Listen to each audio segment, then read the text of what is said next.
Mumbai Indians के खिलाफ Sunriser Hyderabad की बहुत बड़ी ऐतिहासिक जीत के बाद आईपीएल 2024 के पॉइंट्स टेबल में आ गया है भूचाल। मुंबई इंडियंस की बढ़ चुकी है शुरुआत में ही मुश्किलें, तो कैसे एसआरएच की इस जीत से आरसीबी, चेन्नई, दिल्ली और कोलकाता और बाकी टीमों की नींद उड़ाई है। जी हम बात कर रहे हैं आईपीएल 2024 के बारे में। अब आईपीएल जैसे जैसे आगे बढ़ रहा है, पॉइंट्स टेबल की रेस इंटरेस्टिंग होती जा रही है। दिन ब दिन रेस में काफी टीमें आगे जा रही है तो कुछ टीमें पिछड़ भी रही है। अब जो कि आईपीएल में होता यह है कि आपके पास ज्यादा से ज्यादा 2 या 3 मुकाबले ही होते हैं पॉइंट्स टेबल को डिसाइड करने के लिए, और शुरुआत में इस बार कुछ ऐसा हुआ ना जिसने इस पॉइंट्स टेबल को रोचक बना दिया है। इसी में एक मुकाबला मुंबई इंडियंस और सनराइजर हैदराबाद के बीच खेला गया।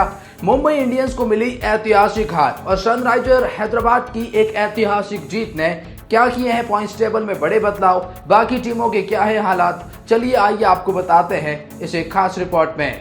तो जी हाँ, जैसे जैसे आईपीएल आगे बढ़ रहा है पॉइंट्स टेबल की रेस में बड़ा उलटफेर हो रहा है। उलटफेर तो इस मुकाबले में हुआ था, कहने को मुंबई इंडियंस हावी था, लेकिन सनराइजर हैदराबाद ने जो खेल दिखाया उसने आईपीएल के इतिहास के पन्ने उलटफेर कर दिए।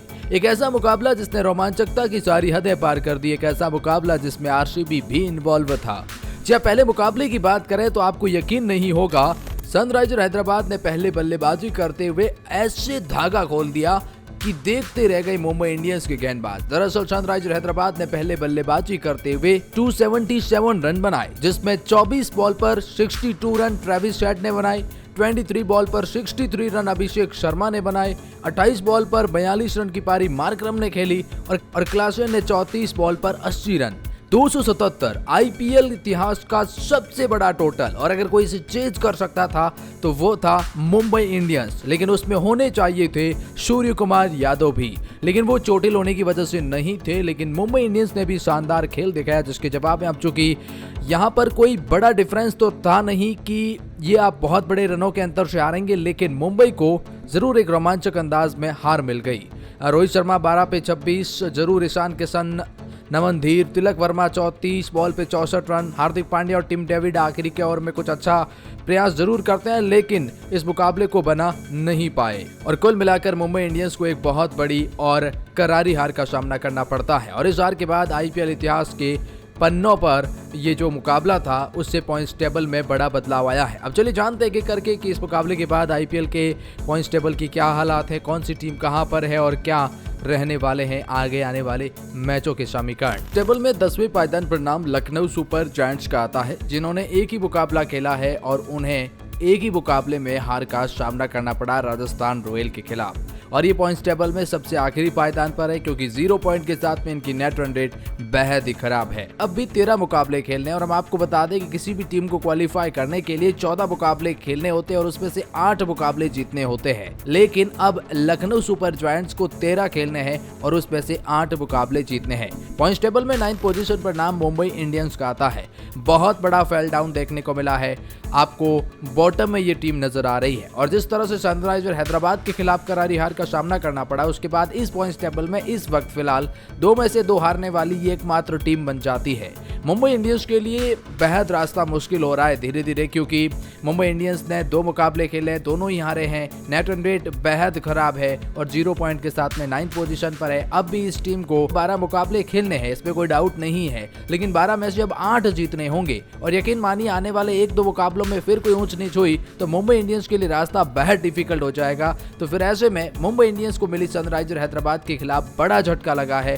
प्लेऑफ की रेस में, बाहर होने की रेस में फिलहाल इस वक्त अगर पॉइंट्स टेबल देखेंगे तो उसमें मुंबई इंडियंस सबसे आगे नजर आती है, क्योंकि मुंबई की खराब परफॉर्मेंस रही है हार्दिक पांड्या की कप्तानी की अगुवाई में। रीजन क्या आप मानते हैं कमेंट सेक्शन में जरूर बताइएगा, लेकिन चले जानते हैं बाकी टीमों के हालात। फिलहाल पॉइंट्स टेबल में 8वें पायदान पर नाम दिल्ली कैपिटल का आता है। एक मुकाबला खेला है, एक ही हारा है और माइनस में इनकी नेट रन रेट है। राजस्थान रॉयल के खिलाफ एक बहुत बड़ी करारी हार का सामना करना पड़ा है। दिल्ली कैपिटल अभी तक वो दिल्ली दिलवालों की नजर नहीं आई है, और जो मुकाबला अगला खेला जाएगा वो दिल्ली और राजस्थान का ही है, तो वहां देखा जाएगा। लेकिन दिल्ली को फिलहाल पंजाब के किंग्स के खिलाफ हार मिली और अब दिल्ली को 13 में से 8 मुकाबले जीतने होंगे प्लेऑफ में जगह बनाने के लिए।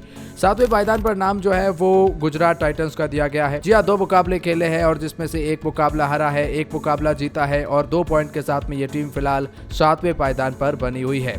अब यहाँ पर गुजरात टाइटंस के लिए समीकरण यही बनते हैं कि 12 मुकाबले अब भी इन्हें खेलने हैं और उसमें से 7 मुकाबले जीतने हैं। 12 में से 7 जीत जाते हैं गुजरात टाइटंस तो प्लेऑफ में जगह बनाएंगे, क्योंकि चेन्नई के खिलाफ जो हार मिली वो बड़ा दुख दर्द देने वाली है। तो गुजरात टाइटंस फिलहाल 7th पोजीशन पर रैंक कर रहे हैं। 6th पोजीशन पर नाम रॉयल चैलेंजर्स बेंगलोर, इनको भी फेल डाउन का सामना करना पड़ा है। 2 में से 1 मुकाबला जीते हैं, 1 मुकाबला हारे हैं। 2 पॉइंट के साथ में ये टीम फिलहाल 6th पायदान पर बनी हुई है। बहुत बड़ा झटका लगा है सनराइजर हैदराबाद की उस जीत से। लेकिन अगर आप बात करेंगे रॉयल चैलेंजर्स बेंगलुरु की, तो अब भी 12 मुकाबले खेलने हैं और उसमें से 7 मुकाबले हर हालात में जीतने होंगे।